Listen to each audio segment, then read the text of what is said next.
What's up, everybody? Welcome to GoJo and Golic. Mike Golic Jr., Mike Golic Sr., and Jesse Cofield holding it down for us in the DraftKings studio in Boston. We are brought to you by Wrangler, made for the ride of life. Save 15% on your first Wrangler.com order using promo code GOJO15. Great show for you guys, as always. Make sure you download, subscribe, rate, review. Leave us that 5-star rating, and check us out here live Monday through Friday from 8 to 10 a.m. Eastern. Tell a friend about it. You can catch it on the DraftKingsNetwork.com, DraftKings YouTube channel, Samsung TV Plus, Roku, and more. We have so much to get to today that I can't even waste time on small talk here. We'll get to plenty of the action from the NFL, an incredible budding NFC rivalry of teams that actually hate each other, and the most famous security guard in the NFL, a penalty-filled romp through Sunday Night Football, and Al Michaels' personal hell continuing rolling through to this week. But, Dad, there is no greater hell right now, maybe, than for Florida State fans coming off the college football playoff. You guys know on a Monday how much it takes for us to go college first off the board. Yeah. But last night, we had the final round, or I should say yesterday, we had the final College Football Playoff Committee rankings revealed after conference championship weekend in the sport. And the biggest story by far was the fact that the Florida State Seminoles became the first undefeated Power 5 conference champion to miss the college football playoff. The final four was as follows: Michigan sitting at the 1 seed, the Washington Huskies sitting at the 2 seed, followed by the Texas Longhorns from the Big 12, and the Alabama Crimson Tide, a one-loss conference champion, fresh off beating the committee's number 1 ranked team in the country, wedges their way into that 4th spot behind the Texas team that they lost to. And Jesse, we had the full statement from Mike Norvell to express the frustration, we'll put it kindly. Yeah, he did not put it so kindly. He said, "I am disgusted and infuriated with the committee's decision today to have what was earned on the field taken away because a small group of people decided they knew better than the results of the games. What is the point of playing games? I don't understand how we are supposed to think this is an acceptable way to evaluate a team. What happened today goes against everything that is true and right in college football." ACC Commissioner Jim Phillips also called it unfathomable. So, not mincing words there when they're talking about Florida not making it in. And no, I agree. Listen, I agree. And the one thing I wish we could do on Twitter, as we all started on Twitter before, after the games on Saturday, and then certainly before the committee got together. Maybe it's because I'm getting older and maybe mellowing out a little more and don't enjoy confrontation. Why can't people just be nicer on Twitter? I mean, why does everything just fall? I know it can just fall to yelling and calling each other names. We're just giving our opinion. My opinion, it should be Michigan, Washington, Florida State would be in there, and Texas would be in there. I had said all along, Mike, when you and I were disagreeing, I had said I thought the committee was not going to leave the SEC out and they were going to put Alabama in over Texas, but I thought no way are they leaving Florida State out because they're undefeated. So that would have been my 4, those 2, and then it would have been Texas, and it would have been Florida State. I agree with Mike Norvell, because I look at it, and I know you do too, Mike, his former players, and that's just, I just can't get away from that. These guys were on the field, they won the games. Everybody said they're a different team, which they are, but they're also a team with a backup quarterback, then a third-string quarterback that still won a game. They won a conference championship game against a committee-ranked opponent. They didn't beat, an AP or, any other rank. It was these 13 people said LSU was worthy of their ranking, and Florida State beat them with a true freshman quarterback. Are they a different team, which we'll get into in the bylaws? Yes, they're a different team. But to me, I still say they earned that spot. And for those that are saying it would be a blowout, I don't want to hear it. Go check. Before you start spouting off, go look at every result since this era started. Outside of last year, there was at least one or both games in the semis were blowouts. So I don't want to hear that this would be a blowout. A, you just never know, and B, it's been in every year except last year that we've had blowouts. So I'm sorry, you lose me with that argument. And you're right, the committee has the ability to do this. When you look at the things that they're judging and the criteria for when teams are otherwise close resume-wise, the CFP will consider 4 criteria when teams are deemed comparable. Championships won, strength of schedule, head-to-head competition, and comparative outcomes of common opponents, along with other relevant factors such as the unavailability of key players and coaches that may have affected a team's performance during the season or likely will affect its postseason performance. So they've got rules in place for exactly this. And Dad, to be quite honest, this is exactly what people had in mind when the committee first formed, but we've never had it challenged in the way that it was challenged here. Year 1, you had the controversy surrounding Ohio State and TCU, where Ohio State jumped TCU on the final weekend after blowing out Wisconsin, and that was back when the Big 12 didn't have a championship game. It was the impetus for them putting in the championship game. It changed a lot of the way that we approached that. And while we had other close matchups between teams that were on the verge, we have never had this. We've never had a conference champion, an undefeated Power 5 conference champion left out. We've never had the 1 seed fall from number 1 to out of the top 4 on the final day of the polls the way that we did with Georgia. So there was a lot of unprecedented stuff happening this year. And you're right, Dad. It is sad because it does feel like, and I usually hate being the hyperbolic guy because I usually never feel like things are as bad as we want to make them out to be. I usually feel like this is stuff that kind of is the drama around this that we somewhat feel like we create, but this really does feel like, all right, then what are we doing this for? The message clearly got sent. ACC, you are lesser than.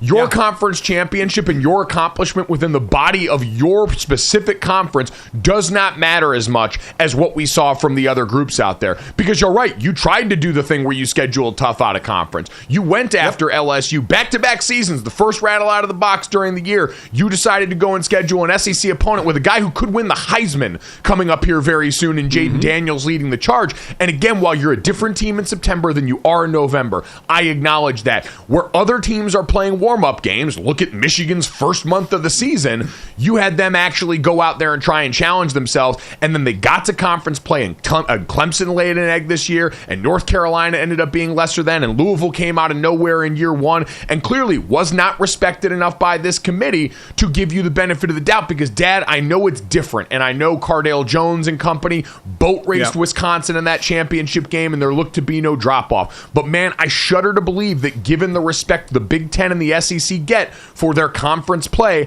I struggle to see how, if Florida State had a different helmet sticker on the side of that came from a conference that was more respected outside of just what Clemson's accomplished in the CFP era, that they would have been left out as an undefeated conference champion. I understand I don't have anything quantifiable to throw at you necessarily for that, but I truly believe we've whispered and talked about this idea of a Power 2 now being formed, but this seems like another plot point advancing towards that, because you saw statements from Florida State's president and chancellor, you saw statements from Jim Phillips of the ACC.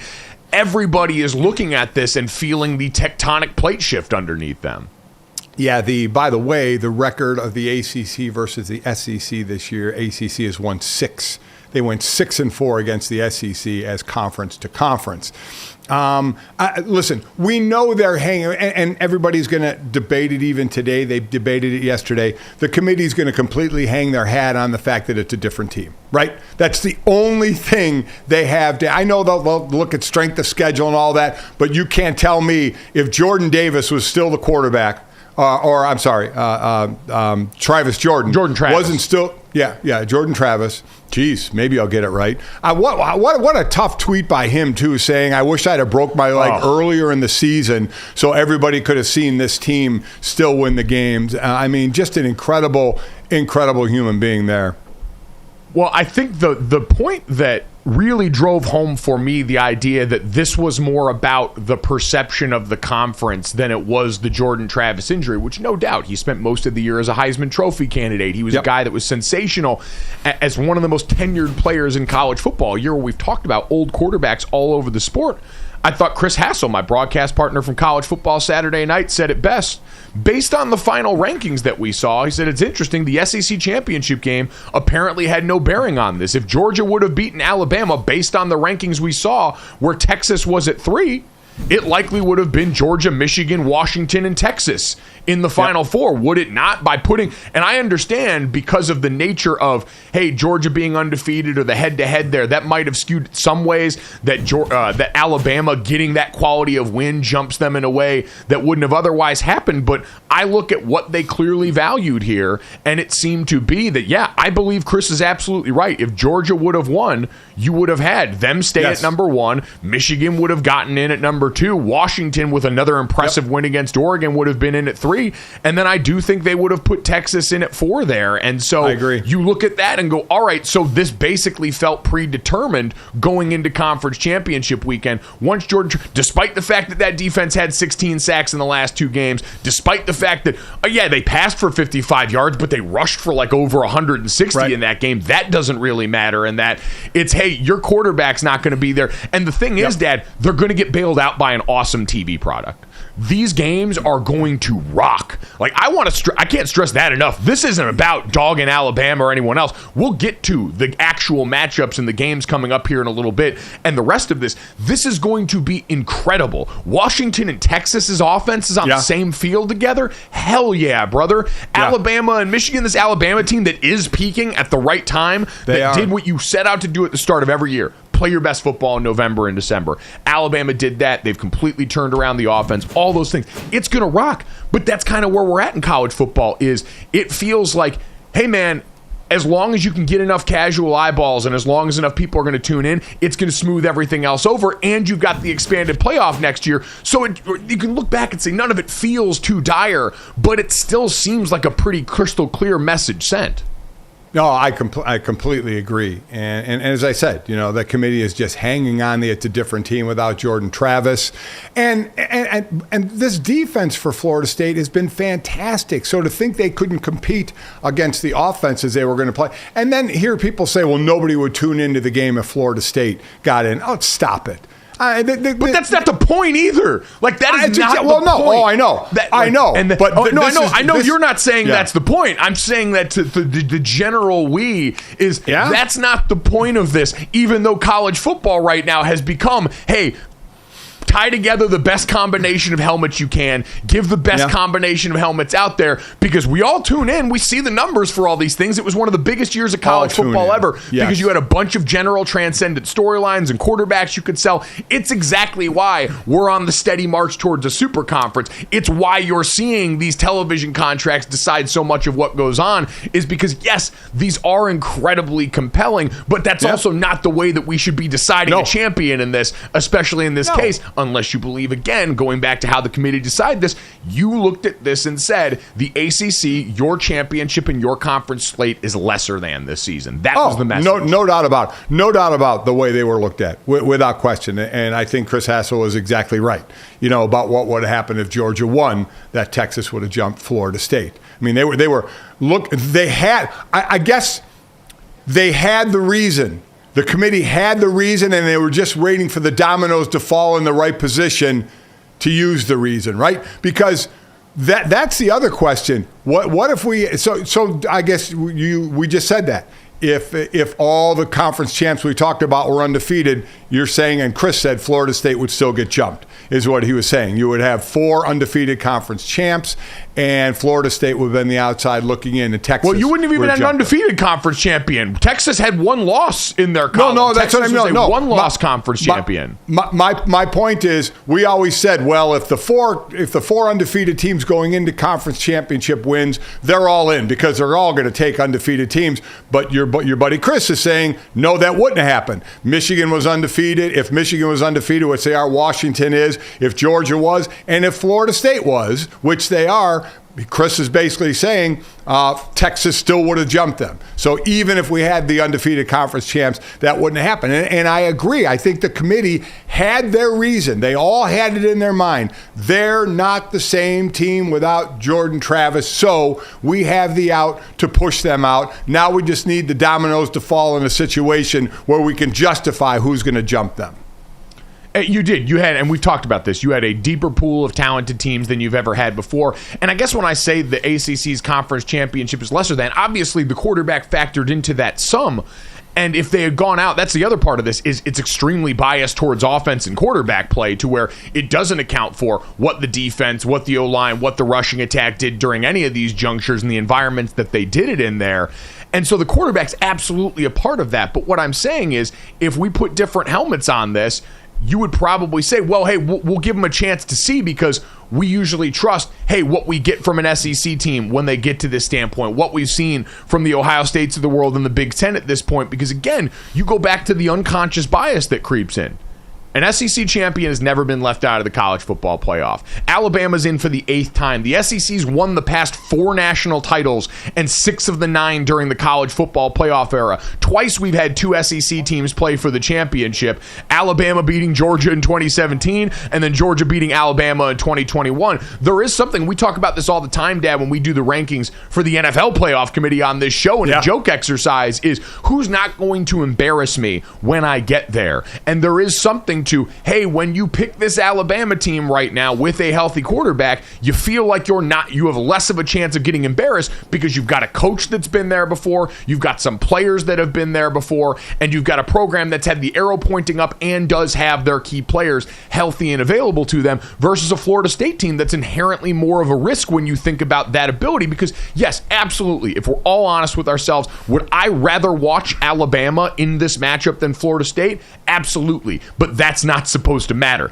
That's not supposed to be how any of this works. It's supposed to be about, hey, if you go out there and manage to overcome and do all these sports cliche things that they did over the last couple of weeks, you're supposed to be able to earn your opportunity into this.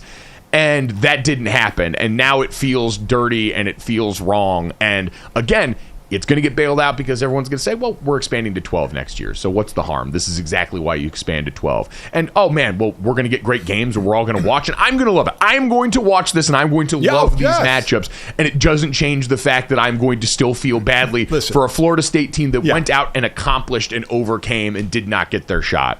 Everybody's going to tune in. Even if Florida State was in it, everybody would tune in. And then you decide if you're going to stay with it, if it's going to be a blowout or not, which, again, has happened plenty in the past. So what's interesting, we have the 2 big conferences now with all the Pac-12 disbanding, right, to the Big Ten and the SEC. If you go to next year and you look at the top 12 teams that we have on the board and for what the committee did, 11 of them would be, by next year, either Big Ten or SEC teams. The only one not would be Florida State from the ACC. All the other teams, and people are saying, wait, no, Oregon, Washington. No, Oregon, Washington going to the Big Ten. So they will be in the Big Ten, and then the SEC. So 11 of the 12 teams, if we had a 12-team playoff this year, would be from going into next year, we'd have what the new conferences are, the Big Two, which is exactly down the road we think this is all going. Yeah, 12 of the top 13 ranked teams, we'll even do you one more, would be SEC or Big Ten going into the future. And so that becomes another interesting subplot of this. You've had a Florida State team that we've dealt with rumors all summer of not necessarily being happy with their place in the ACC, right, dealing with a complicated grant of rights deal that might make it difficult for them to leave. But, Dad, I'd have to imagine after this, in the heat of feeling jilted right now, you've got to be pretty motivated to explore all of your options looking at this, because, again, I understand if Jordan Travis is healthy, this is not an issue. But at the same time, I do not think they were afforded the benefit of the doubt that their Power 2 conference counterparts would be afforded here. And so now if you're Florida State looking around as one of the big brands going, all right, if this is what we have to expect, if even the slightest thing goes wrong in an otherwise perfect season, what are we even doing here? Yeah, and do they continue to schedule these tough out-of-conference games? It did them no good, right? This whole thing revolves around one guy getting hurt. And listen, it's an important thing. We would be saying the same thing in the NFL, right? If Philadelphia lost Jalen Hurts or Dak or Brock or whatever, or Patrick Mahomes, we'd be saying, well, that team is done. Quickly, Mike, I gave you what I thought my 4 should be. What should your top 4? What was your top 4? What do you think it should have been? Oh, I thought it was gonna be Michigan, Washington, Florida State, and Texas in there. That's what I thought it was going to end up being coming off that because of the head-to-head with Alabama. We'll get to plenty more of who actually made it, how this compares to the BCS in a little bit as well, because this is also the first year where the BCS computers have usually given us the 4 teams in the CFP in some particular order, except for this year. But coming up next, let's get to what we saw on this NFL weekend between the Eagles, the Packers, and more.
Elsewhere in the world of sports, if you weren't screaming about the college football playoff on the internet yesterday, then are you even a person or a bot? You were probably watching what we had going in as the game of the weekend, Dad, in the NFL. The 49ers and Eagles, a rematch of last year's NFC Championship game. A lot of bad blood between these two teams. Deebo Samuel talked his stuff during the offseason, calling the Eagles secondary trash. We heard from basically everybody on the 49ers roster about if we had had anything but our third-string quarterback and Christian McCaffrey throwing passes, things would have gone differently in that game. And man, did it spill over onto the field. I don't know if anyone had on their bingo card, Dad, linebacker and security guard getting ejected for an altercation in this game, but that is the exact embodiment of the kind of bad blood that we saw in this game. So Philly was not able to go out and win this one for Big Dom, their security guard, that ended up getting thrown out after a confrontation with Dre Greenlaw. Instead, Dad, the 49ers set the damn tone and put the NFL on notice. That right now is the best team in football, and they went out in Philadelphia and left zero doubt about it. You know, and by the way, there's no revenge. You know, everybody that wanted to call it's not a revenge game because you won last year, you were in the Super Bowl. This year's a regular season win. There's no comparison, though you do want to try and exact some, payback because you got beat and you think if you had your guy, that you would have won. That being said, Mike, listen, even you and I playing and you and I calling games, the one thing that I think we both agree on is let a couple of series go by before you start making predictions on how a game is going. People will see a drive or two and say, oh, man, this is it for this team. Look at how good they look. A lot of the first couple drives, we know their scripted plays is kind of a feeling out period. And yesterday's game it really kind of spelled that out. In the first quarter, the Eagles were winning 6-0, and San Francisco had minus 6 yards of total offense. That's the fewest amount of yards they had in the first quarter under Kyle Shanahan in the first quarter. So I'm sure everybody's going, wow, Philly. I know they only got a couple of field goals instead of touchdowns, but, man, they're dominating. And then all hell broke loose, and San Fran just smoked them. At one point, San Francisco scored on 6 straight drives. Got chippy. We'll get to the fight. But the most important thing is what we saw on the field, and that was San Francisco, who, by the way, is still the 2 seed in the NFC to Philadelphia being the 1 seed because they have one less loss, though they go to Dallas this week, which makes it interesting. But San Francisco really made a statement after we had scratched a little bit about them for 3 losses in a row. They have come back with an absolute vengeance. And, Dad, it was pretty easy to identify the problem area where this went wrong for the Philadelphia Eagles. Defensively for the Eagles, linebacker and safety have become a real issue. You can throw nickel in that too when Eli Ricks had to get on the field, but they were dealing with backup linebackers. Zach Cunningham lost to injury, Nakobe Dean lost to injury going into this game, so you had guys like Ben Van Sumeren that were getting signed back here, Nicholas Morrow, who were drowning. Kyle Shanahan, who might be the worst offensive coordinator in the NFL if you are dealing with backup linebacker talent, two-faced because of all the motion, because of the running back room that they have led by Christian McCaffrey, the tight end room led by George Kittle, the fact that Deebo Samuel wears basically every hat in the building, and that was reflected in his stat line, 4 for 116 receiving, 22 rush yards, 3 total touchdowns. They gave them everything to look at, and Dad, you saw gaping holes in the middle of that defense, and what it turned into by the end was a group up front that was also exhausted, because you look, that's also a factor in this game, right, Dad? The Eagles have been on the field in the last 2 games for 175 total plays on defense and 72 minutes and 31 seconds of game time in that. The most of any 2-game span in NFL history for a team. So they looked gassed, they were beat up in that area, and it showed, and the 49ers went full throttle and took advantage of them there. Well, they did, and it does get tiring, and that's not usually the case with Philly, who has kind of a balanced offense normally between the way they run the ball and throw the ball. But yesterday they didn't, and a lot of it was the score got away from them a little bit. They got it to a 1-score game, I believe, in the third quarter, and then San Francisco just pulled away. And, it does. It makes it difficult for you as a team to kind of stay with somebody if you're on the field for as long as you are. So, and I agree with you. So, will the Eagles get healthy at the right time? That's what we always talk about with attrition. Every team goes through it. Every team gets nicked, even San Fran, when they had Deebo out, when they had Trent Williams out. And now they're back, and you see how they're playing. So now Philly has some. They've had some secondary. When I was calling their games earlier in the season, their secondary was a mash unit. Now the linebacker unit is at. How can they get that back by the end of the season? And listen, I know they're trying to hang on to the number 1 seed, but after next week's game against Dallas, they're going to be, if they lose that game, they're going to be trying to hang on to the top of the division because they'll be tied in losses to Dallas if they lose to them, and they will have split with Dallas. So back-to-back big games, and as you mentioned, the last 2 games, the defense has been on the field an awful lot. So something's got to change there. They had, in this game, they had 18 runs and 46 or 48 passes. That's not a split Philadelphia is used to doing. No, that was the surprising part, too, is that was when the game was still in balance. It was like that. You saw a lot of drop back for Jalen Hurts where the 49ers had a clear edict. We're going to rush 4, we're going to drop everybody else back, and we're going to make Jalen sit back there and pat the ball. And they were still able to make plays, right? We knew on the outside the Eagles wide receivers against the 49ers cornerbacks was going to be a win. And you saw A.J. Brown got loose in the beginning. Devontae Smith made some big plays as the day went along. The lack of Dallas Goedert in the lineup still clearly affecting this Eagles team to an extent as well. But they had their full offensive line out there. Lane Johnson, who had the groin injury in the last couple of weeks, was out there. We know that doesn't mean the groin is magically healed or anything anything like that. But they had their O-line at full speed, and I was a little bit surprised, Dad, that earlier in the game when things were more in balance, there wasn't more of a dose of the run game, the RPO game, the stuff that we've seen be so successful for Philly in this version of their offense with Jalen Hurts for so long now. Yeah, and their brotherly shove actually got stopped once on the goal line before they ran it a second time and got into the end zone. But keep an eye on watching that the rest of the year, because it may be the last year you're going to see it. I have a feeling the league is going to get rid of it, which I think would be a shame. So really quickly here, or let's talk about it, this fight that happened, okay? So on the sideline of the Eagles, Devontae Smith got knocked out of bounds. Dre Greenlaw, who's a scary linebacker for San Francisco, without question. Big stud. So they were on the sideline right in the middle, right by the coaches as well. And Dom DeSandro, which call him Big Dom, that's what they call him. He's been with the Eagles since '99, head of security, big dude. The big is not, that's literally. He stepped in and put his hand on Dre Greenlaw to try. He just instinctively tried to break it up, which first and foremost is completely wrong. Just as I was reading an article, it says you are not a bouncer. That is not your job, and it's not. And we'll talk about it. They are going to get nailed heavy for this one. But he reacted right there. It was there. He just tried to separate the guys. And then, of course, he ends up in Greenlaw jawing a little bit, and Greenlaw actually threw a punch at him, at Big Dom, and grazed him. Didn't catch him, but grazed him. But threw a punch, closed fist, grazed the guy. Greenlaw got tossed. Big Dom got tossed. And let me tell you, the biggest ovation in that game was for Big Dom, because there wasn't a ton to cheer about for the Eagles.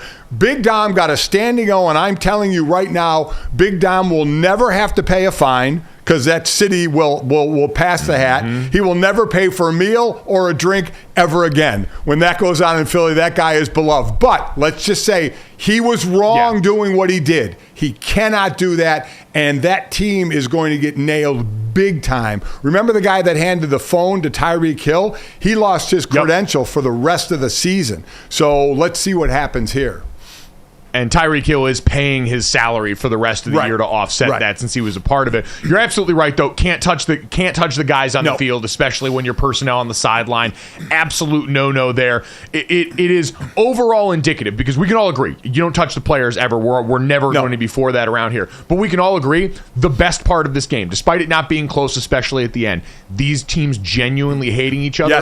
Awesome for football. In a year where we've seen so much churn, so many injuries, and so few things to count on right now, the fact that we could potentially get this again in the postseason with this kind of animosity amongst two teams that seem to be fixtures in this conference for a long time, an absolute net positive for the league.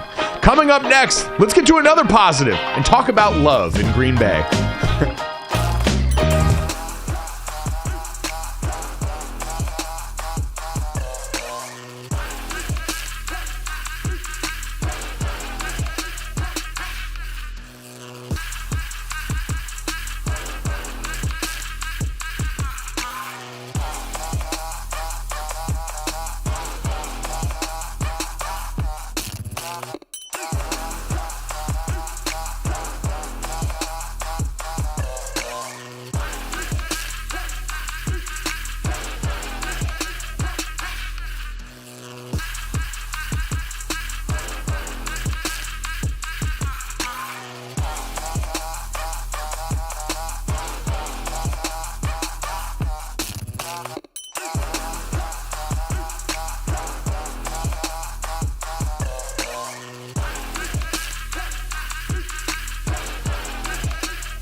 Dad, the other big matchup of the NFL weekend, and it's no disrespect to some of the other games that we'll touch on here as we go. The Houston Texans got a big win in a game against the surging Denver Broncos team. The Indianapolis Colts, I saw Mina Kimes say it the other day on her show. Shane Steichen should absolutely be getting some Coach of the Year buzz as him and Gardner Minshew get an overtime win against the Tennessee Titans, albeit the Will Levis-led Tennessee Titans. But, man, they're finding a way week in and week out. The other crown jewel was Sunday Night Football, and it was a really interesting opportunity to do a checkup from the neck up for Jordan Love, Packers quarterback, as they've been spending this season trying to figure out if he's the guy. And, Dad, I feel like we could stamp it at this point. Jordan Love's going to be your dude going forward. I don't know what it's going to look like deal-wise or what, but Jordan Love is absolutely going to be the Packers starting quarterback in 2024. His very first NFL start came back in November of 2021. Aaron Rodgers tested positive for COVID-19 that week. And so that week, Jordan Love got his first start on the road at Arrowhead Stadium and went 19 of 34 for 190 yards, a touchdown, and an interception in that game. And Steve Spagnuolo blitzed the ever-loving hell out of him in that game. And that was a Chiefs defense that wasn't that good that season. They were 28th in scoring. They were 29th in yards. They were not this crew here. So now it's at Lambeau. Now Jordan Love's got a little bit more seasoning on him. Dad, how impressed were you by what you saw from the Packers quarterback who last night went 25 of 36 for 267 and 3 touchdowns in a win against the Kansas City Chiefs? Well, I mean, listen, a lot of the talk is going to be about Love, and it should be. I completely agree with that. But you got to give it up a bit for Green Bay's defense, right? I mean, you held Kansas City to 19 points. You made a couple of field goals instead of getting the ball in the end zone. So I want to make sure I give a little love to the Green Bay defense as well, like that, before we give a little love to Love. And listen, they're on a 3-game winning streak. In those 3 games, he's thrown for over 250 yards in every one of those games, 8 touchdowns and no interceptions. And that, again, you always look at a key for me. Even if touchdowns are down, a key for me is always that column of interceptions. He's not turning the ball over. He's not giving an opponent a shorter field, especially an opponent like Kansas City. And they did this without Aaron Jones, I believe, was out in this game. So that's usually a two-headed monster in the running back position for them. So it was just A.J. Dillon last night getting the lion's share of the carries. And, oh, by the way, between quarterback, wide receiver, and tight ends, this is going to be the youngest crew in the NFL. You know, remember we were talking about Christian Watson in last year's rookie year at the beginning of the season? The first play, the bomb from Aaron Rodgers, and he dropped it. And everyone's like, oh, man. And they struggled early on with the young receivers. And then he came on and was just such money, you know, by the end of the year. And tight ends, wide receivers, and Love as well, even though he's been in the league for a few years, first-year starter, this team has a serious arrow going up on them going forward. But sticking in the now, like I said, 3-game winning streak at this point that's happening, and right now they're in the 7th slot for the playoffs. Yeah, and we talked about Kyle Shanahan as a play caller here. Matt LaFleur take a bow, too. I think in the midst of all this, as they've gone and developed a lot of these young guys who, listen, while we talked about them a lot last year in that way, Dad, being around and learning from Aaron Rodgers, there's no small feat. There's no discounting what that can do for a young team, even if they didn't get to see all of the fruits of that last year. It clearly laid the foundation, and this year they've kept up with that development now, and it's got them absolutely. I mean, I know after the game, a couple of their playoffs said their goal is the 1 seed in the NFC, and while that might not be totally realistic at this point, this is still a team that's absolutely playing like a playoff squad right now that will fall into that team nobody wants to see come the postseason either, that daunting label that we always throw on teams at the end of the season. And think about where we're going with them right now, much like we have in the AFC, where 3 teams coming out of one conference. You know, we have that in the NFC in there with the 6th slot going to Minnesota and the 7th to Green Bay. Look at the rest of Green Bay's schedule. The Giants, Tampa Bay, Carolina. Then they have the big game against Minnesota. We'll see the meaning of that second last game. And then Chicago. So big-time losing records in Giants and Carolina and Chicago. Right now, Minnesota's at 500. We'll see what they are in a couple of weeks. And Tampa Bay is hovering, I think, 1 game below. But that's a favorable schedule for them to get themselves, you know, at least into the show and go from there. Yep, currently the 7th seed in the playoff setting, ironically enough, behind the Minnesota Vikings at this point, who are trending in the opposite direction, who are talking about making a quarterback change now after the loss of Kirk Cousins and the shine coming off of the Pastronaut. So they've got a lot of good stuff ahead of them, I think, in that division based on where they're at. Christian Watson briefly went down with a hamstring injury towards the end of that game. It sounds like that's not going to be anything too long-term serious. He was back on the sideline after going in the blue injury tent from that. So that's good news because he had been big for them, going big Thanksgiving game, getting better down the stretch in a young receiver room that's got a lot of talent. But there is two sides to this. And Jesse, we saw side by side, they're going to be able to say up in Packerland, Jordan Love outdueled Patrick Mahomes in a way that's also got to shock Chiefs fans a little bit. Yeah, guys, it's pretty crazy how well he's been playing.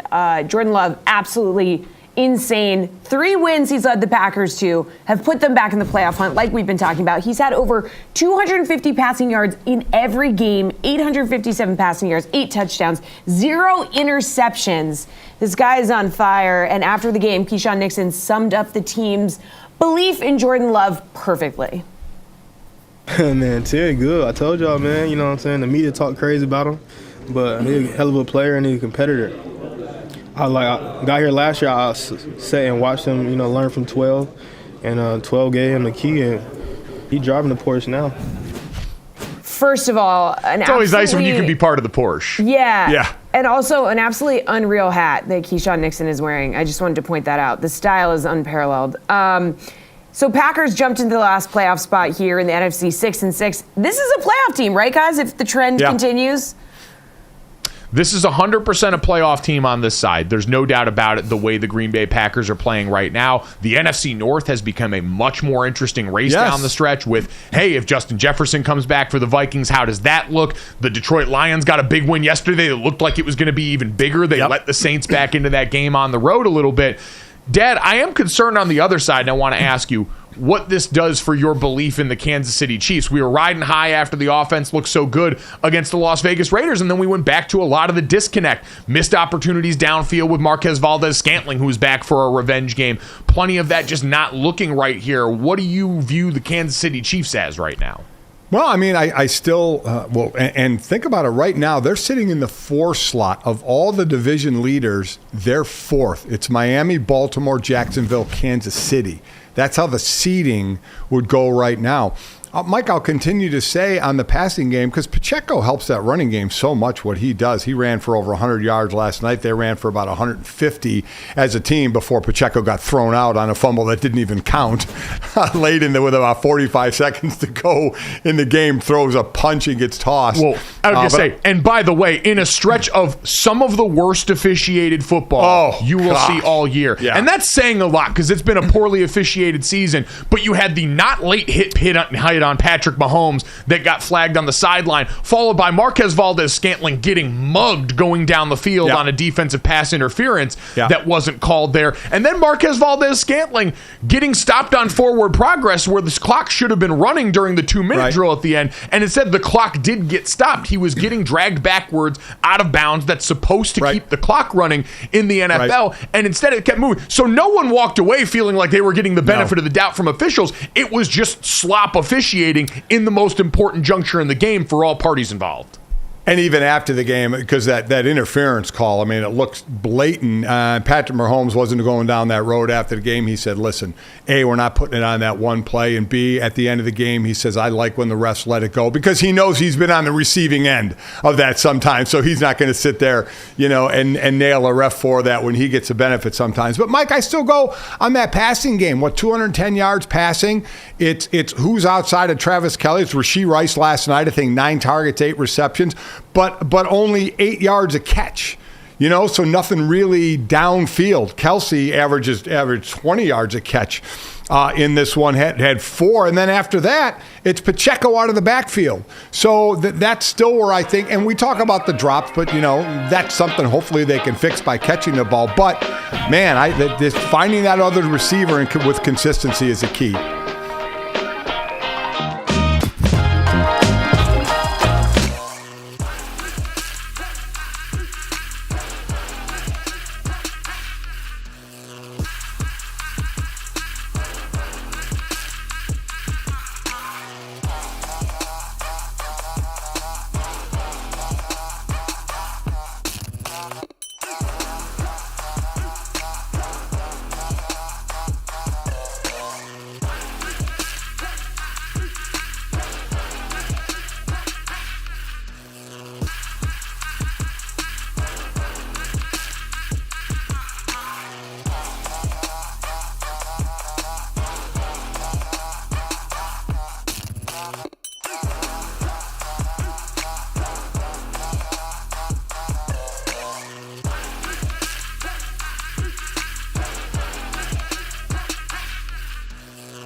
Welcome back to GoJo and Golic. Let's get to some sounds from around NFL Sunday with Mic'd Up Monday presented by Wrangler. So guys, the number one Dolphins defeated the Commanders in convincing, nay, blowout fashion, 45-15. And Tyreek Hill absolutely went off. 5 receptions, 157 yards, 2 touchdowns, 1 roller coaster celebration that had the crowd going wild. And after the game, Tyreek was asked how he feels about teams that play man coverage against him.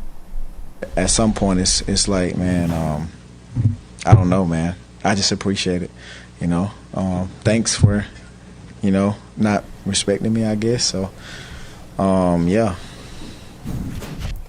I think that's a great new email sign-off. Thank you for not respecting me. Tyreek did jump to Offensive Player of the Year. His odds jumped over Christian McCaffrey this week. Tyreek now minus 175. Guys, how do you stop Tua to Tyreek? It seems like you just can't. It really was, and a perfect combination of both of them, because there were some phenomenal plays by Tua in the pocket to get loose for some of those throws to Tyreek down the field. But, Dad, he's been the best non-quarterback in the NFL so far this season. He's on pace for some historic numbers there. Go even a step further, Offensive Player of the Year seems pretty sewn up for him. But MVP, he is now the highest graded non-quarterback in that as well. He's 7th in MVP odds at plus 1,600. He's tied there with Christian McCaffrey. So the two of those guys going to go blow for blow, I'm sure, for both of those awards down the stretch of the season and have plenty of opportunities to do so. Yeah, I think it's a two-man race, and Tyreek Hill, I know, took the lead now, but I'm certainly not counting out Christian McCaffrey. Christian McCaffrey is more versatile, correct? He runs the ball, and he catches the ball out of the backfield. But Tyreek Hill is a home run threat, whether he catches a hitch, a bubble screen, an in route, or a go route. I mean, he's the threat. And you know this, Dad, as a defensive player. What's the number one thing up on your bingo card when you're getting ready to play against a team that every defensive coordinator is going to look for?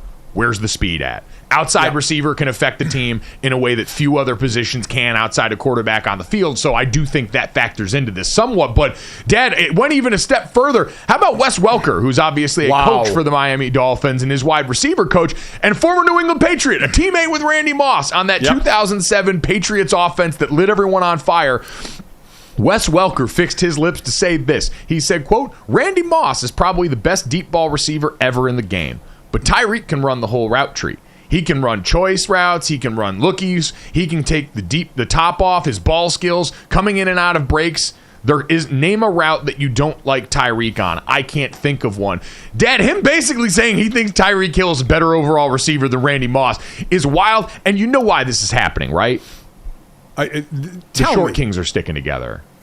Wes Welker's looking at this. This is bias against the talls. He can't go out there and support the talls. Tyreek is like him. He looks over there, and while, the skill sets are a little bit different, Wes Welker more of that true white slot that started to dominate the NFL for so long in the early and mid-2000s, he's looking at this and saying, hey, the short guys got to stick together on this. We can't let them have everything.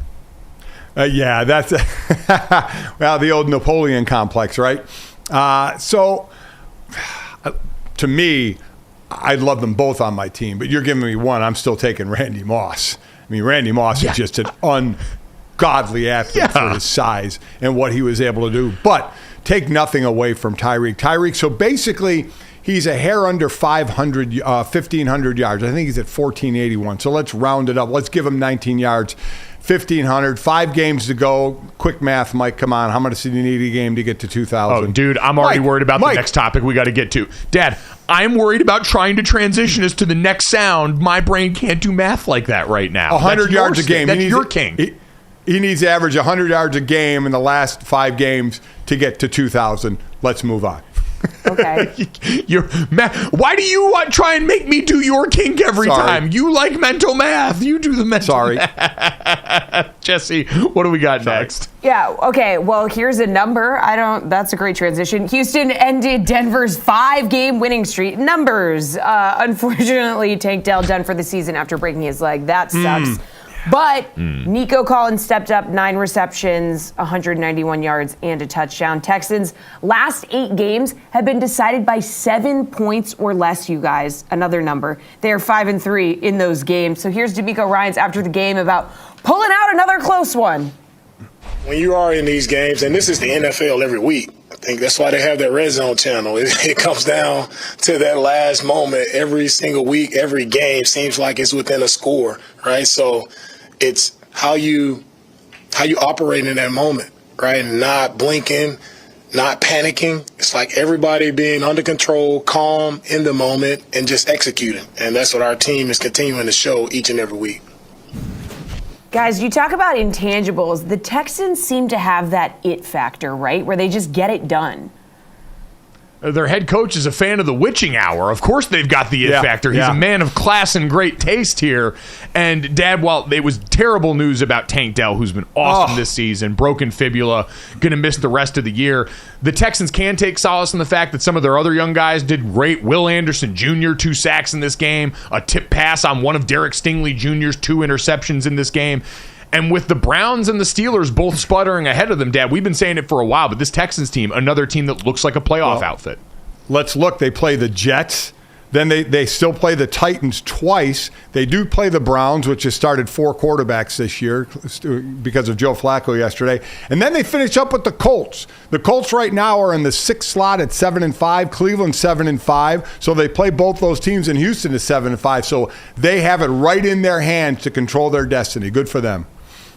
All right. Speaking of controlling your own destiny, apparently, the Chargers still kind of fall in that range. But, Jesse, watching what we watched yesterday, I don't know if there were any winners in the Chargers-Patriots game. Yeah, let's talk about this Patriots game. So they lose 6-0. Not great. They became the first team since the 1938 Chicago Cardinals to allow 10 points or fewer in 3 straight games and lose all 3. After the game, Belichick was asked about if he wanted to still keep coaching the Patriots, and he said he's just getting ready for the Steelers. And speaking of the Steelers, they lost 24-10 to the Cardinals, lose Kenny Pickett to injury.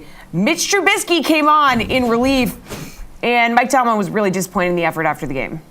You know, that was a horrible day at the office. We didn't do much right in that game, to be quite honest with you. And so we got to own that, obviously, starting first and foremost with me.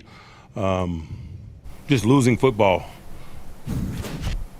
And what this means, guys, is Al Michaels is going to get Zappy and Trubisky on Thursday Night Football. You hate to see it. You just hate to see it. God gives his toughest battles to his strongest soldiers. God gives his toughest battles to Al Michaels, Dad. What did he do to deserve this? I mean, could you even believe this matchup now going forward, which I guess, many thought, maybe these two teams are going to be in it or thinking more. I have no idea. But this is what happens late in the season is you get in this situation, and it is ugly. That Steeler loss stunned me. James Conner, coming back, though, former Steeler, had a big game for the Cardinals. And as I've always said, whether it's amicable or not, when you play your former team, there is extra juice in that game. And Conner was carrying the ball with some extra juice in that one. The Patriots and Chargers, there's nothing worse than a horrid game except a horrid game when you're wet and it's cold. So then that multiplied because, Mike, as you know, as players, there's something when it's cold. But when you're wet and cold, that adds to it. It's just horrific. I mean, that was just horrific all the way around.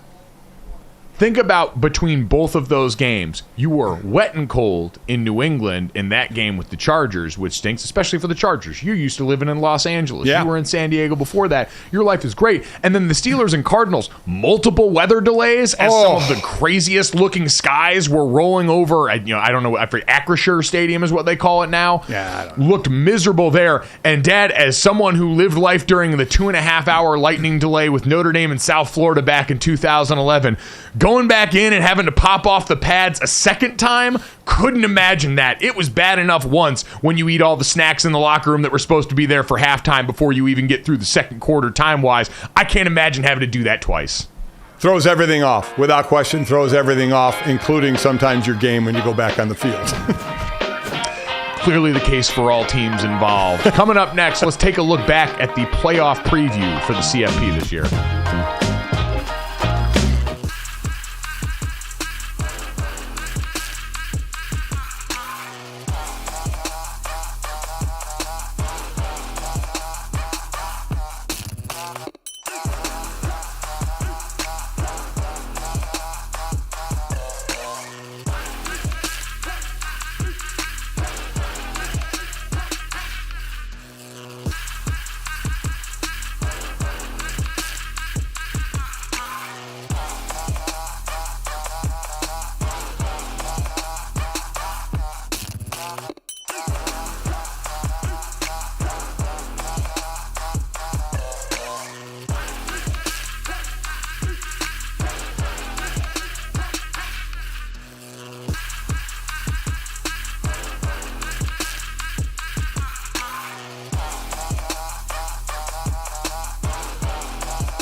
Welcome back to GoJo and Golic. So let's do a little college football reset here. We talked about the insanity of who didn't get in, but let's talk about who is actually in, okay? So we got Michigan, obviously, Big Ten champion, Washington, Pac-12 champion, Texas joining us as well, Big 12 champion, Alabama, SEC champ, top 4 teams who made it into the playoff. And just to recap, I know we've been here, FSU becomes the first unbeaten Power 5 conference winner to ever miss out on the college football playoff. Georgia became the first team to be number 1 in the penultimate rankings, but slide out of the top 4. Florida State, number 4 in the previous college football rankings.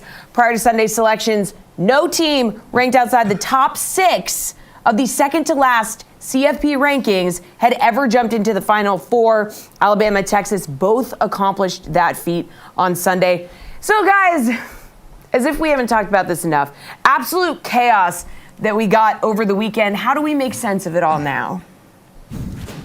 Yeah, I think an interesting place to start in making sense of it is still where we began with all this. Every year, Dad, we've talked about what the BCS had done, the predecessor to this system there, the old computers that used to pick out the teams that would play. As a child of the BCS era and a beneficiary of said computer, I thank our robot overlord in that one instance. But really, it was after the Alabama LSU incident that people decided, hey, we might need a human system to lay eyes on this thing. But what we've noticed is every year that we've done the CFP, the BCS computers that people can still run, the formula that went into that, would have produced the same 4 teams. Some years in different orders, but it had always been the same 4 teams in the 9 previous iterations of the college football playoff until this year. You look at the BCS simulation for this season, Dad, they would have had Michigan at 1, Washington at 2, so same as the CFP committee there.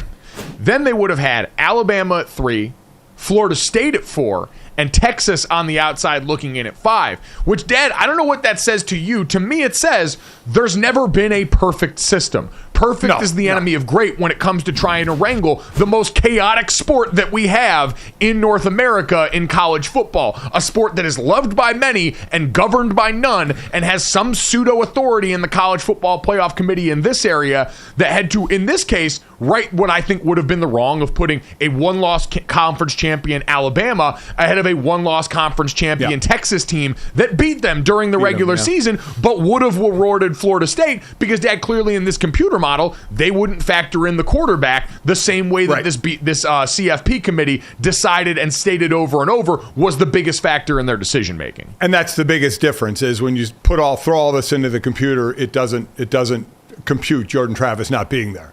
So that puts FSU in, just like we know the human committee, if Jordan Travis didn't get injured, they would be in the Final Four. This all came down to one person, the quarterback for Florida State, and that is it, or they would have been in. Yeah, because even with the BCS, I would disagree, because Texas beat Bama head-to-head. I would have Texas in over Alabama. So, everything is eventually going to settle down. I do think it was egregious. I do think Florida State should have had the chance. They should be ticked off.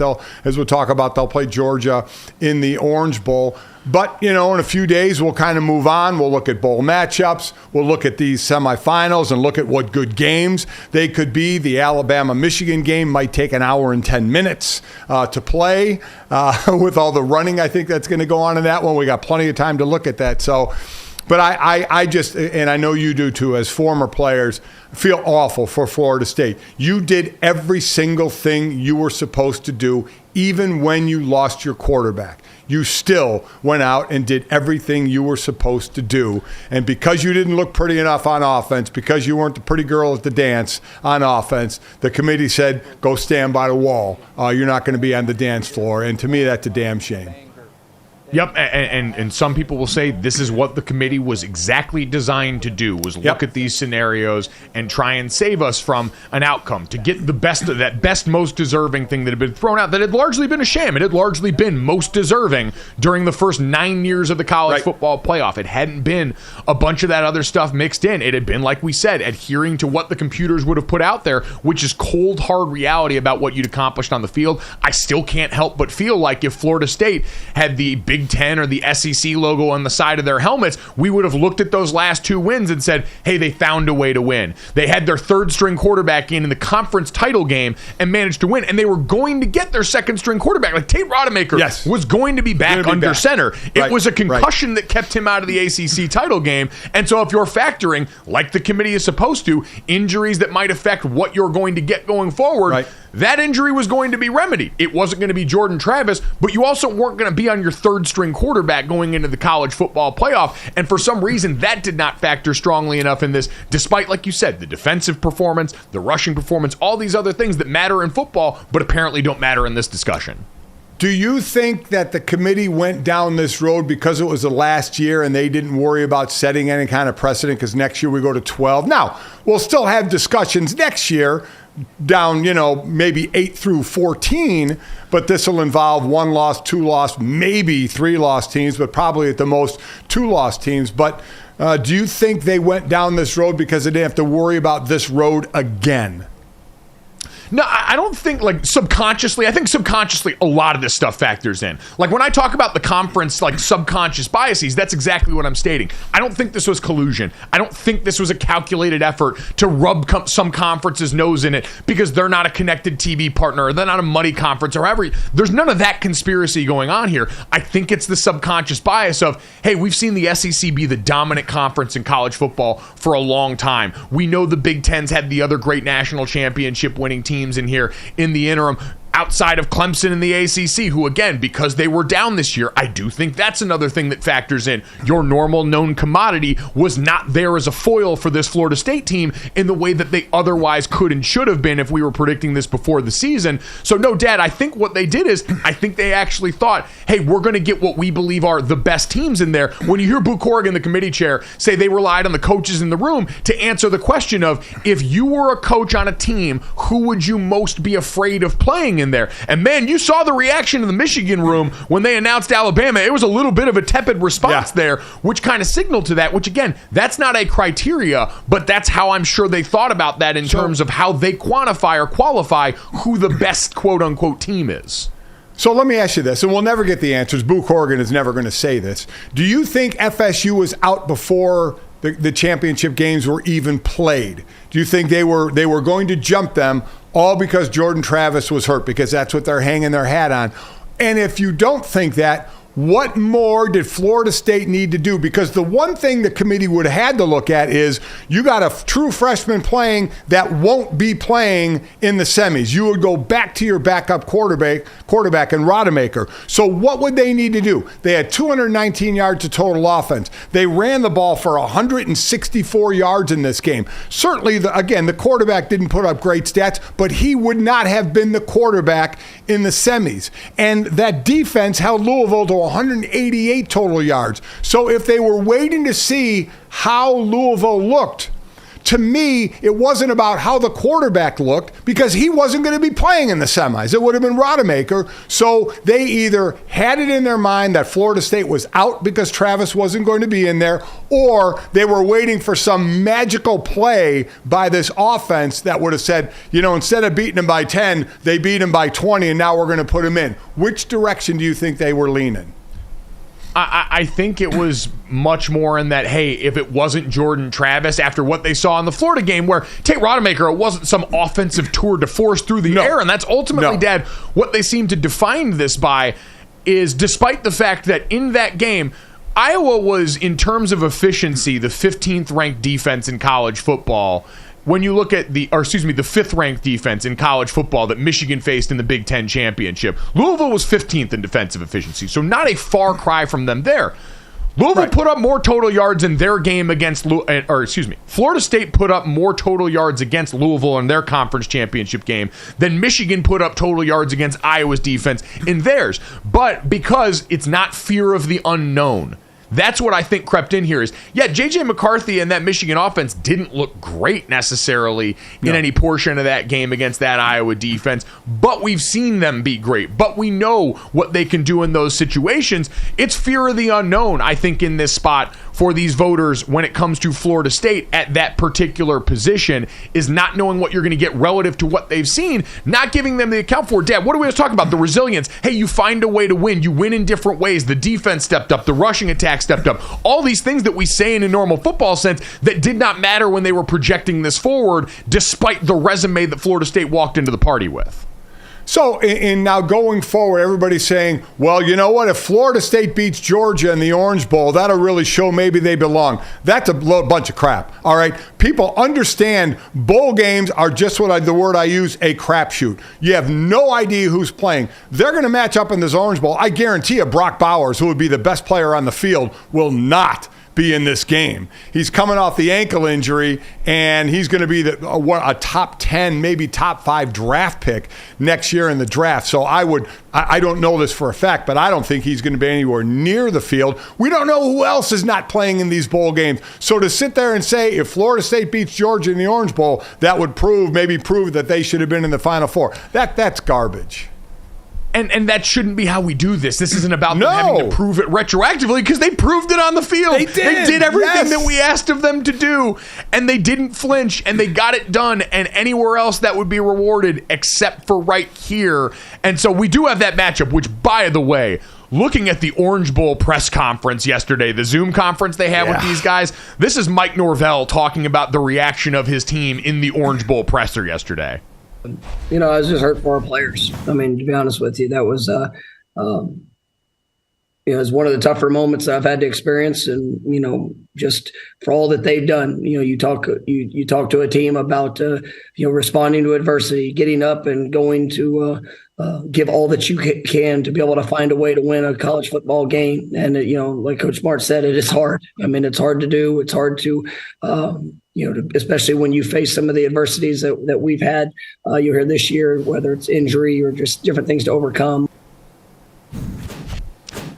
It had to be brutal, and now trying to reset them mentally and preparing this game. Dad, whatever happens, you could kind of understand given all the variables that you presented there. And the problem is we're trying to use a bunch of the same metrics in situations where you could refute any of them, right? Like you've seen plenty of people, I'm sure, would make the argument, hey, if you didn't put Alabama in after all they've done this season, after scheduling that Texas game and keeping it on the schedule, why would you be incentivized to schedule tough out-of-conference games? You know who else is saying that? Florida State. You know who's also saying, hey, guys, you know what? Why schedule tough out of conference is Michigan. Because no disrespect to a UNLV team that's going bowling, and Barry Odom's done a great job with that squad, but that was their toughest out of conference matchup. And so if you're looking at that scenario, there's a lot of people outside of Alabama that would be wondering, hey, why exactly did we schedule this game if all of a sudden it wasn't going to matter in this way? So it's always going to be inconsistent because not everybody, I believe, is being judged by the same standard across this, because we clearly do not view every Power 5 conference as the same right now. Said right there. I mean, we've talked about the Michigan and Georgia schedule all year and how easy it was till you were coming to the end. Between when Michigan was Penn State and Ohio State. And in my opinion, Penn State in the area of Ohio State and Michigan, Penn State to me is overrated. Everybody talked about the triumvirate there. I did not see Penn State belonging with either one of those teams. I didn't think they were good enough to do that. So, and Georgia's schedule coming to the end as well. And there's Florida State, who does, as you mentioned, goes out of conference on the road to 2 SEC teams and beats them. It just doesn't have. I don't know what Mike Norvell could say to his team, Mike, when that happened, to just throw your hands up, and just say, guys, I don't know what to tell you. I'm sorry. You've done everything we've asked of you. And that's what coaches say in the beginning of every year, right? Believe in us. Yep. Do what we say. Let's do this together. Buy into this system, and great things will happen. That team did all of it and win a major conference title with a third-string quarterback, and they're left out. Could you imagine if Mike Norvell runs into Boo Corrigan somewhere, what that conversation might be? Ooh, that's going to be real uncomfy. Yeah. I will say what Florida State has the chance to do, because let's put this out of the way right now for people that might walk in with the idea of, well, if you're Florida State, would you rather live with feeling jilted and be able to say that for the rest of your lives than going and potentially getting your ass whooped in the CFP and experiencing reality? I can tell you, as someone who lived that experience, I would take that national championship ass whooping 10 out of 10 times if it meant that we were going to the national championship 10 out of 10 times. Much the same way that those Florida State players would have loved the opportunity to go out there and at least find out, and should have been afforded the opportunity to do so. That being said, Dad, claim a national title. If you win this Orange Bowl matchup against Georgia, do what UCF did, hang the banner, claim the greatest era of college football is where people were just claiming championships left and right. You get enough people to agree with you, a couple of the right writers or outlets, go ahead and claim that thing, hang the banner. Nothing is real. All of this is anarchy. Eat Arby's, hang banners. It'd be like the banner going up, just like the NBA in-season tournament champ banner going up, right? Just raise it up. We're champions. We are champions. So the funny part about all of this too, Dad, is, and again, I've said, this is kind of where we're at with college football, where so much of the sport has been about this chase for casual eyeballs. It's the conference realignment moves that are creating these super conferences that are going to be a TV bonanza, that give us way more of the big rating helmet games that we've seen dominate the last few years on the airwaves. And we're doing some things in the sport that I don't think are good for our long-term health. I mean, God, watching all of the Pac-12 mascots down on the field for the Pac-12 title game, that was sensational to start to, legitimately made me emotional in a way that I wasn't ready for, realizing that conference is gone, and in the picture of a bunch of these costume animals that now won't have homes, for some reason that's what drove it home for me in a way that was profoundly sad, because of what that conference, even as someone who has railed against conferences and made fun of all you weirdos for your affiliations as an independent school my entire life, there is part of me that appreciated the familiarity of what college football had been, a sport defined by geography, defined by these regional differences in the fan bases, in the style of play, that for so long had made the sport good. And we're kind of forsaking a lot of that in the name of getting the best matchups more often, more possible. And there are things that'll help. It'll even out the scheduling in a way that might make the sport easier to digest at some point here. But seeing all of that happen right now is kind of what's gone on with this playoff, is we're going to get an objectively better TV product without Florida State in there, I think. And I think most of us think, if we're in an honest moment there. But that doesn't, even with an expanded playoff on the way, feel like it sends the right message about the things that are supposed to matter to us in this sport, that, as I heard Booger McFarland railing against, isn't supposed to be a beauty pageant, but now has some of that lipstick on its face after this. Completely agree. So, and one of the games we really haven't mentioned, because it was the first one Friday night. What a game by Washington. You mentioned you thought Washington might be the number one seed, because I picked Washington at the beginning of the year, so I'm happy I was right in putting them in the Final Four, but I did not pick them to win that game. I thought we both picked Oregon. We both thought Oregon had been playing better, and they had been playing better, but man, Washington came out and played some ball, another 3-point game, 34-31 to punch their ticket, and I'm with you. I wouldn't have been stunned if they ended up being the number one seed in this game. Let me ask you this, because you have the voting. Any of this enter into your Heisman vote at all, or where are we at? I mean, listen, all of it factors. 13th data point, just like the committee. All of it will be considered, and that Heisman voting closes today, and I vote in after conference championship weekend. I want to see all of that factored into this process. So it's absolutely going to be a part of it, both good and bad for some people involved here. But, Dad, you mentioned Washington. So for anyone unaware, the highest seeded team in the college football playoff gets a chance to determine which bowl game they're going to play in, which semifinal site, based on geography. Right. And this year we have the Rose Bowl as one of the semifinal games and the Sugar Bowl. So you've got California and California and New Orleans featured in this. And you're going to have Michigan facing Alabama in the Rose Bowl, and Washington's going to play Texas in the Sugar Bowl there. If Washington had been the one seed, they'd have been playing on the West Coast in what would have felt a lot more like a home game. And you look, more top 25 wins than Michigan, 5 versus 3. Better strength of record, 1 versus 2 than Michigan. Better strength of schedule, 11 versus 33 than Michigan in this game. They absolutely should feel jilted for not being the one seed. Yeah, so ask the committee, why? Why wasn't Washington number one? I mean, all the stinking metrics that we've looked at, you guys ranked Oregon where you ranked them. Both times Washington beat them. And Mike just mentioned the other stats. I don't get it. I just don't get it. That I was almost expecting that. And you go to give it to Michigan that plays a cake schedule until the end of the season. Listen, and I'm taking nothing away. Michigan is a hell of a team and may very easily could win the national championship. But you talk about Alabama deserving to be in over Florida State. Washington probably deserved to be number one over Michigan. So, I mean, again, inconsistency amongst 13 human beings. But that really shouldn't be surprising. We will get plenty of time to digest these games. But, Dad, you said it. National championship. We've got 4 teams with a very real shot. We've got 4 very good teams, not one dominant or great team, and that's going to make for a very entertaining romp through this.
Welcome back to GoJo and Golic. Our long national nightmare is finally over. The Jags are back on Monday Night Football. Now, the last time Jacksonville was here, they lost at home to Phillip Rivers and the then San Diego Chargers on December 5th, 2011. Jacksonville, Blaine Gabbert as their QB there. Pretty wild to see some of these names. Every team in the league, guys, has played on Monday Night Football at least 7 times since Jacksonville made their last appearance. It's been a minute. Jags linebacker Josh Allen says that as long as the team keeps winning and is winning, the national recognition will come. We just got to keep on winning. We keep on winning, and then they see us in the Super Bowl. I really can care less what people feel or how they see us. That's all, you know, that's really how we rock, you know what I'm saying? Like, it is what it is. We win games, and you don't hear about us. It is what it is. All right, guys, 5-6 Bengals, 8-3 Jags. Jags should win this one, right? And how many tweets do you think Emerson is going to be firing off today? He's actually in Jacksonville right now. I got to say really quick. let me throw in more on Josh Allen. Josh Allen works out in the offseason in Arizona, and he was working out, and it was right after the schedule came out. He was scrolling through the schedule highlights, and he actually screamed where he was working out because he saw that they were playing on Monday night. That's how excited he was. And listen, I was fortunate enough to play on a few Monday nights, and it is great. And if I were in that position where they hadn't been on in so long and it's a rarity and they finally got on, I could see the excitement. But I'm not going to lie, after the second or third one, while it's cool, you have a standalone, my thought is always, what does this do to our schedule? You know, how does this affect our schedule for the next week and all that? And I'd always worry more about that than playing on Monday night and being, you know, the lone game out there. Cool to do, very exciting, especially for a guy like Josh Allen. First time, exciting for this team since 2011. So I hope they do enjoy it and the bright lights that come with it. Where were you as far as the night game schedule in general, Dad, having to wait around all day for the game versus one of the early ones, the 1 o'clock window, in college, like a nice noon game? I was always, let me play at 1 o'clock in the NFL and give me a noon game in college. I wanted to get up. I wanted to eat my breakfast. And I was one of those guys, you had to be at the stadium 2 hours before the game when I was in the pros. And I would literally step in there 2 hours before the game. You know, as you old linemen, I mean, when I was in Philly, the O-line left pregame breakfast. We would have that about 6:30, 7 in the morning for a 1 o'clock game. They would, because buses wouldn't even go at that point, they would all jump in cabs and go to the stadium at 7:30, 8 o'clock for a 1 o'clock game. I would literally walk into the stadium. I always took the last bus. I would walk into the stadium, and they would be fully with the lowers on, spatted up cleats, hands and thumbs taped to where their fingers were red hours before the game. It blew my mind that they could do that. But, hey, everybody does it differently. More power to them. So, Mike, I hated night games for the fact you just lay around. And you lay around because you think you need to be off your feet to not tire out your legs, but then you lay around all day and you're freaking tired from laying around all day. So I did not like night games. It's like anything else. I think it's what you get used to. In the NFL, the primetime games are so infrequent that it's almost always an inconvenience. In college, my senior year, we played 7 primetime games, counting the national championship. So we got really used to the schedule. So I very much enjoyed going back to the room for my mid-afternoon nap, blacking out the curtains and taking about a 3-hour nap after. And I kid you not, we went down, and every night game, we would have barbecued chicken, macaroni and cheese, and then me and my buddies would sit around and have milk and cookies before we went to go to our nap there. That was a tried and true tradition going well back before that season. Shout out to friend of the program, Dane Christ, who used to sit there and butter his cookies while we were sitting around having our snack before we would all go up for that nap. So once you find the schedule that works and once you know that's how you're going to be living for a while, gets a little bit easier to deal with, but I'm with you. The joy of a nooner. Very few things like it. With this game, Dad, the Jacksonville Jaguars have won 7 of their last 8 games this season. It hasn't always been super pretty, especially with this offense at times, but Cincinnati at this point, Dad, I just don't know what they have in a world without Joe Burrow. Jake Browning last week obviously struggled a little bit, but the Bengals, I mean, you had Joe Mixon who had 8 carries for 16 rushing yards in the game last week. Jake Browning was the only other one who even had rushing yards logged in that game. And when you're the Jacksonville defense and you can load up and really expect just one thing and not have to worry about that, their D-line already one of the strengths of their defense, I just don't see much recourse for a Cincinnati offense and then the defense that struggled along with it. Yeah, I mean, the best thing that can help a backup quarterback is a running game. Right now, they're last in the league, averaging just under 76 yards a game. So they're not getting the benefit of that play action. I'm not going to respect, if I'm playing them, respect their running game at all, and I'm going to make this backup quarterback beat you. That's what I'm going to do. So unless they can get into a lead to be able to just continue to pound the ball to burn the clock, I think it's going to be difficult for them. On the other side, it's something you can speak to as well. This is the 5th offensive line combination now for Jacksonville. As we always talk about, a position group that needs to be in step more than any other position group out there. So that can have an effect as well. If this Cincy defense, which has been inconsistent, sometimes they look like world beaters, other times they don't. So which one are we going to get tonight? Can they make it uncomfortable? And that's what they're going to need to do. That's the other thing. When you have a backup, and we went through this in Philly when we lost Randall, and you're going through different backups, you know when you're in that other side of the field meeting room that you say we got to step it up. We got to back up for Cincinnati, we got to back up quarterback. We have got to pick up the slack on defense. We have got to not only stop the team, we have to get turnovers. We have to create turnovers. And sometimes when you do that, when you think we have to do this or we're going to lose, sometimes you press. Sometimes all of a sudden, instead of taking care of your responsibility, you worry about the guy next to you's responsibility and you overstep and you try and do too much and things start to work against you. So it can be a positive if the defense is together and create scenarios to help the offense, or it can be a negative if things start to go downhill and you start to press too much on that side of the ball.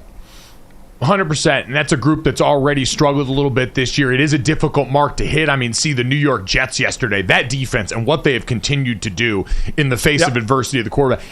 I don't have enough good things to say about the guys on the Jets defense and how they've overcome that. But, Dad, I think they also walked into the party with a lot more than the Cincinnati Bengals did on defense to start this season. We've seen some of the guys in the Bengals defensive front get banged up. And on the other side, really for Jacksonville, I think it's, can you continue to keep your foot down on the gas on offense? You got a good win where your quarterback and Trevor Lawrence went off against that Houston Texans team last week, and you've had finally, I think, some consistency from Calvin Ridley start to show up at this point in the season too. Over 100 yards receiving against Tennessee, 89 yards receiving a week ago there, and as that relationship continues to bear fruit for them and Trevor Lawrence, I think this offense finding a way outside of the opening game script to be really balanced and viable is going to be huge as they keep trying to check boxes going forward.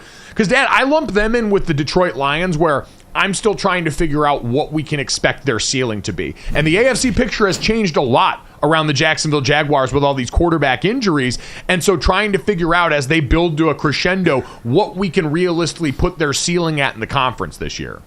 Yeah, and in the division now, they do have 4 wins. They swept Indy, so they're sitting in the 3 slot right now at 9-3, and you have Indy at 7-5, and you have Houston at 7-5, and they swept Indy and they split with Houston. So sweeping Indy is going to help them. Obviously, there are, as I said, a couple of losses in the column ahead of Indy right now. So we'll see but their expectation is more. Right, their expectation is to win the division and to go further. When you get to the playoffs, it's to go further than you did before because your team and your personnel didn't take a step back. So the expectation is to go forward, and that's when they step on the field tonight in the lone game and the bright lights on Monday Night Football, where some of these young players are going to be like, God, we dreamed of this moment. How quickly get into your game, right? Get into your game, get past the bright lights once the ball's kicked off, and play ball because you're a better team than a Joe Burrow-less Cincinnati Bengals, and you need to take care of that.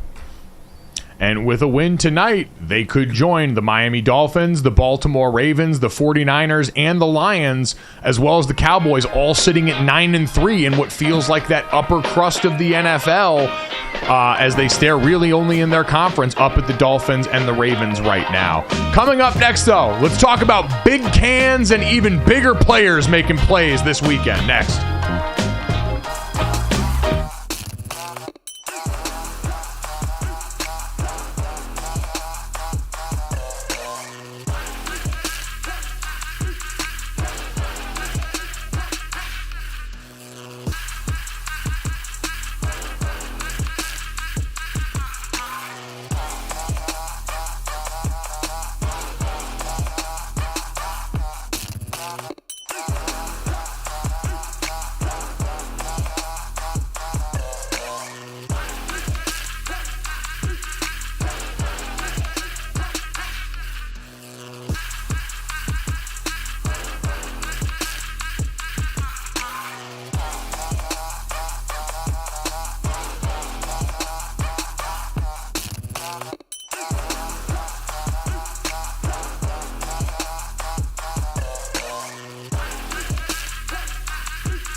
Welcome back to GoJo and Golic. It is time for the guys to take a look back at the weekend and give us their all-weekend team. So we're going to have first team, second team, and honorable mention. Fellas, who is getting the hardware, the honors after this weekend?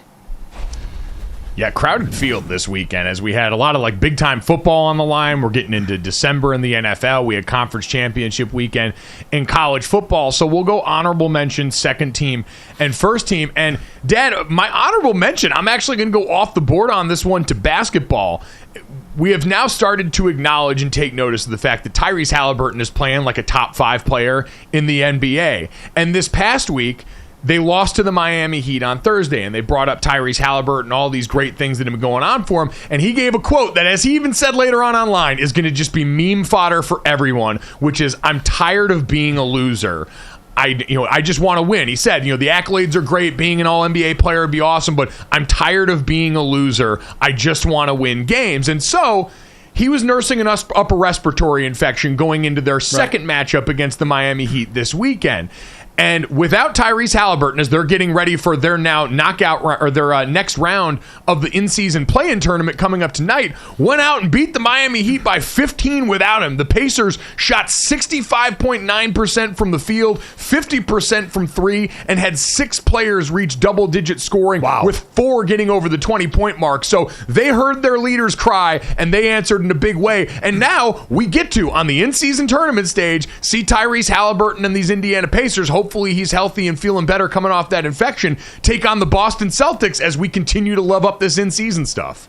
Yeah, he has been fun to watch this year, for sure. So we'll see where that goes. But, yeah, I love how the team responds to one of their leaders in how he feels. That was very, very cool. My honorable mention is going to go to baseball card memorabilia still being relevant. I did not – I thought that was by the wayside, right? But, man, if you got one of these mint cards, you are still going to make some money. A Babe Ruth 1914 baseball card went for the third most ever at $7.2 million. That's just recently now. Number 2, there's a Honus Wagner card out there that went for 7.25. So just a little bit more than the Babe Ruth card. Still the top is a 1952 Mickey Mantle card that went for $12.6 million. But, man, I just 7.2 for a Babe Ruth card that had been handed down through generations and been kind of played with. Not just put away and minted, but kind of, as a kid. Hell, we used to flip baseball cards on the playground when I was in middle school. Knockdowns and who's closest to the wall, and you keep the cards. And the one way to make it heavier, if you had to knock something down, is right before you flip the card, you spit on it to make it heavier and flip it. Could you imagine you're holding one of these great cards and not realizing you're spitting on it before you flip it into the wall? I mean, it's crazy. You time travel and go back and slap your adolescent grandfather while he's trying to devalue a card that's one day going to pay for your future Bloodlines college fund. My God. We need to get you and Greg Cody in a room one day to talk about all the baseball card activities from the prior world. But, Dad, let's live in the now and get to second team all weekend here. I got to give this one to everybody involved with the Dr. Pepper tuition challenge at the Big 12 Championship, because we had controversy, legitimate controversy there. Gavin White of Ohio State and Ryan Georgian of Penn were squaring off there. And I used to go and call this every year when I was working at ESPN. Yep. I did it 3 times down at the Big 12 Challenge, and we had to go into triple overtime. It ended up being a one-on-one matchup, a ball off at the end of this after 2 overtime periods. Normally, once you went through 2 overtime periods, the rule was the person who had the higher score from the qualifying round the day before, the semifinal round that no one sees, would win it. This was a much better outcome, but it should have never gotten there. People on Twitter pointed out that it was scored improperly in the first overtime. Gavin actually won 6-5. It never should have gone to a second overtime, and he ended up ultimately losing in that.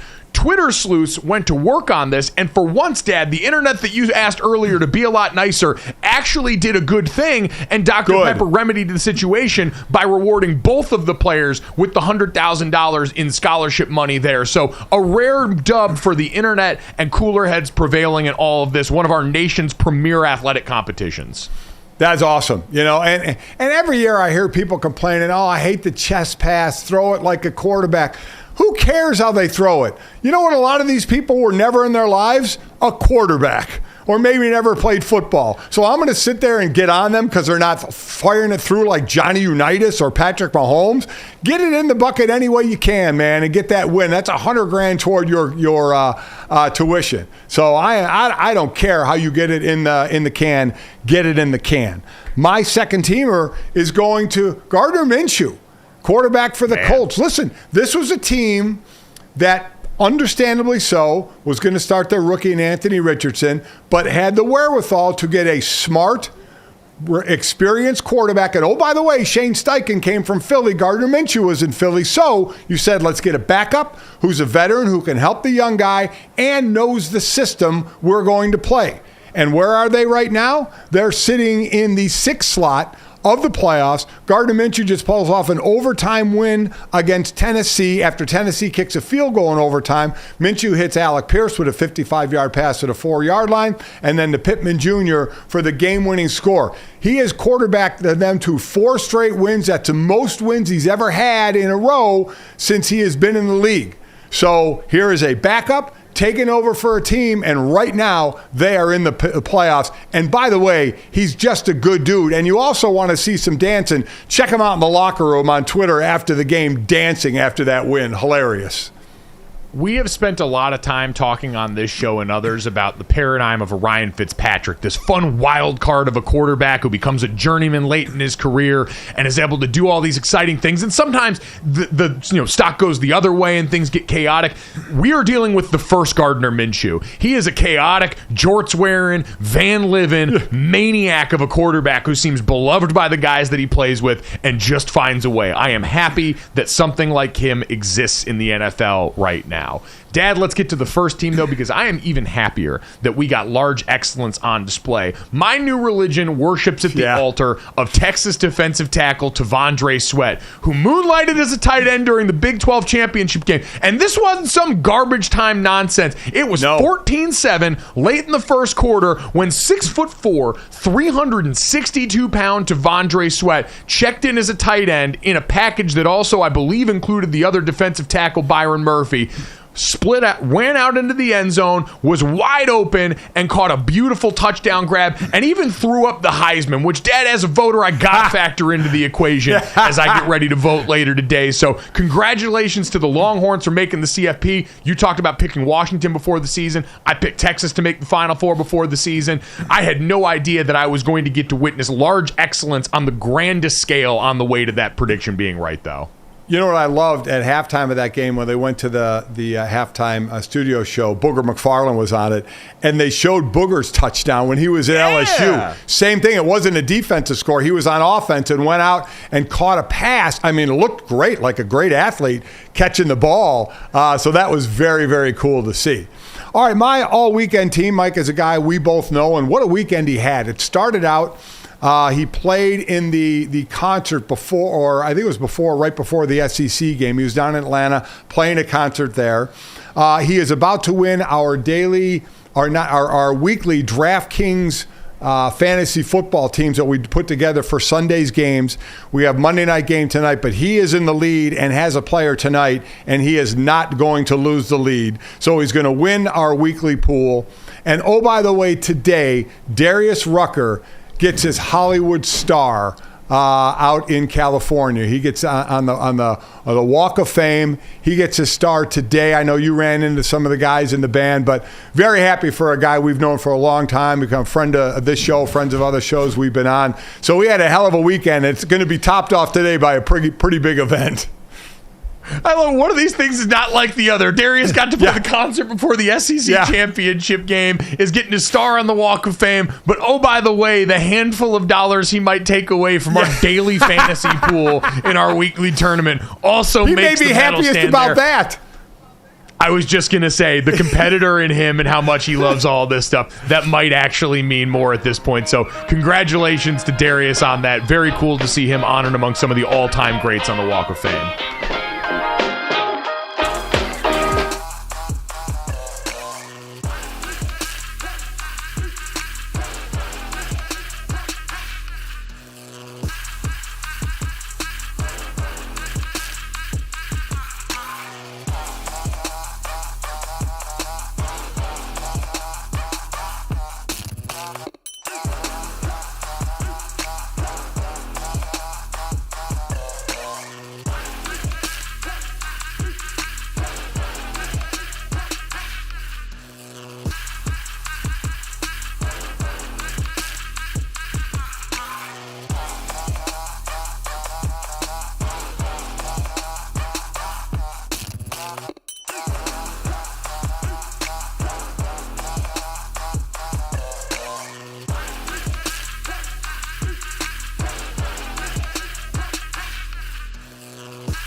All right, guys, time to finish off the show the way we always do, and it has been a busy show. With this, that, and the third, 3 quick stories to send you off into the rest of your day. As always, make sure you download, subscribe, rate, review. Leave us that 5-star rating. Check us out here live Monday through Friday, 8 to 10 a.m. Eastern, right here on DraftKingsNetwork.com, the DraftKings YouTube channel, which you should be subscribed to. Go ahead and smash the like button, and wherever you get your podcasts, Samsung TV Plus, Roku, all that good stuff. If you missed any of us, by the way, and there was so much to get to with Florida State being left out of the CFP, all the action from the NFL this weekend, check that out wherever you get your podcasts or right here on the YouTube channel once we get done with the live show. Guys, let's get to this, that, and the third.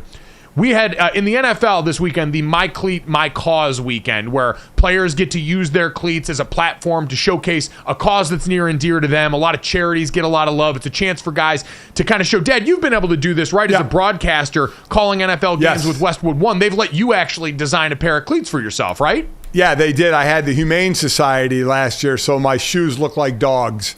And I'd wear them around pregame on the field where all the other players were wearing theirs as well. So very cool thing that they do. And it's because we know the uniformity of the league. If your socks are too low, you're getting fined. And God knows you can't wear funky cleats. So I'm glad they give players this chance to show their cause in My Cause, My Cleats. And we see a lot of great causes, and then we see very interesting ones like this from Cleveland Browns star Myles Garrett, who debuted his My Cause, My Cleats Jurassic Foundation tweets. Myles Garrett playing for the Jurassic Foundation. Founded in 1998 by Universal Studios and Amblin Entertainment, the Jurassic Foundation is a nonprofit organization dedicated to advancing dinosaurian research around the globe. To date, we have contributed more than $850,000 in funding the scientific community, making them one of the largest private funders of dinosaur research around the world. Dad, is this research to find more fossils? Is Myles Garrett trying to create a real live Jurassic Park? Is that the only way he thinks he's going to find peers? As someone who's a legitimate dinosaur or space alien himself, maybe this is him trying to genetically engineer some people that are physically on the same scale as him. So it doesn't surprise us that he does this, because remember, going to the draft, he's a very philosophical person, and there were those in the NFL that were saying, man, he's not 100% dialed into the NFL. We're not sure how he's going to work on the field. He kind of has other interests outside of football. I think he shut all those people up incredibly well, that you can actually be a well-rounded person. Having said that, listen, God love him.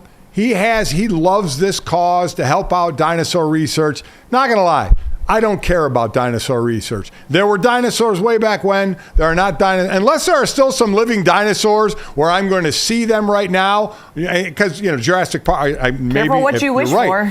Are they going to genetically, AI dinosaurs maybe in the future? But, hey, more power to him. He's always been kind of a different dude with his thought process. If this is a passion for him, more power to him. Yeah, but I just want to say, it was founded in 1998, and they've contributed $850,000 in funding, which seems low for that amount of time. Well, so what's going on? Well, what I will say is, it seems right, because with a lot of causes out there and a lot of things that could be advancing toward, and I'm not to say that anyone's cause is lesser, but like I think of these causes like you want to do the things that are combating diseases and going to help save lives here. And it's not to say Myles Garrett shouldn't show this up, but I'm saying that's the dollar amount I kind of expect for dinosaur research. I'm not besmirching any archaeologist profession. I appreciate what they do in uncovering history. I like going to look at old bones in there and learning about where we came from and realizing that we've still got some remnants of dinosaurs on Earth and like, you know, chickens and sharks and crocodiles. But that seems like the right number for this cause, I think, Dad. I 100% agree. You know, when you're talking about where you want to donate your money, that's not going to be high on my list. You know, it is going to be for causes for people, for diseases, for kids, for animals, not dinosaurs, but live animals. Live animals so and things like this. Animals get your money. I see how it is. Yeah, exactly. The ones that are alive. But I love all animals. The greatest thing about maybe dinosaur research is if I somehow found a dinosaur bone and got paid like $100 million for it, then I'd love it. That'd be pretty cool.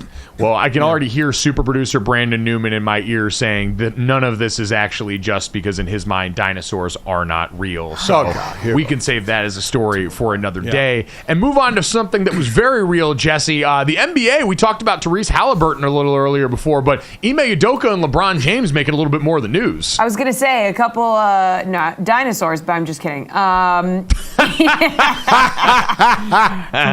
James, a dinosaur for the NBA, not for the Earth. Ime Udoka was ejected for getting into it with LeBron. Now, these two go way back. Ime was in the league with him. So he gets ejected. I think they both got texts, and Ime got ejected from the game. And LeBron was asked about what they were talking about that had them so chippy. And they weren't like, they were just talking to each other. It looked really serious. And he said Thanksgiving. And I think it's safe to assume they weren't talking about Thanksgiving. The best thing about this video, is while they're talking to one another, the official is standing right there, and nobody's animated. I mean, they're just kind of talking. If they're talking a little rough, you really can't tell. I didn't think anybody was really animated. The ref is standing there with the most ho-hum look on his face, looking at Udoka when he's talking, looking at LeBron when he's talking, just very calmly sitting there, and then all of a sudden puts a whistle in his mouth, puts up the T sign, points at LeBron, points at Udoka, and throws him out because it was a second tack. It was hilarious. I mean, it was one of the most non-confrontational ejections, I guess technicals, I should say, because it was Udoka's second one that I think I've seen.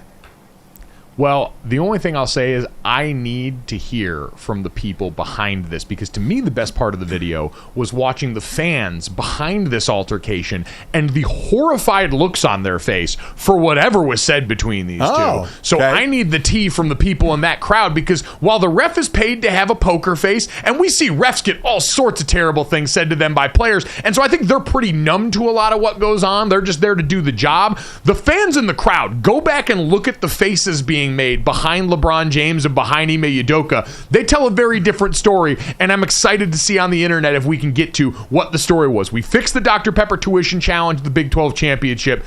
Hopefully we can get to the bottom of this as well. But Jesse, we need to get to the third and get Tiger Woods to get to the bottom of this arm routine. Drop it, brother. We are ready. Yeah, his golf return happened at the Hero World Challenge, okay? So he comes back, triumphant return. It was his first PGA Tour event since playing in the Masters, right? So he finished even par, fired off a final round of 72 on Sunday, finished 18th, but woo, the internet could not stop talking about those pythons, all right?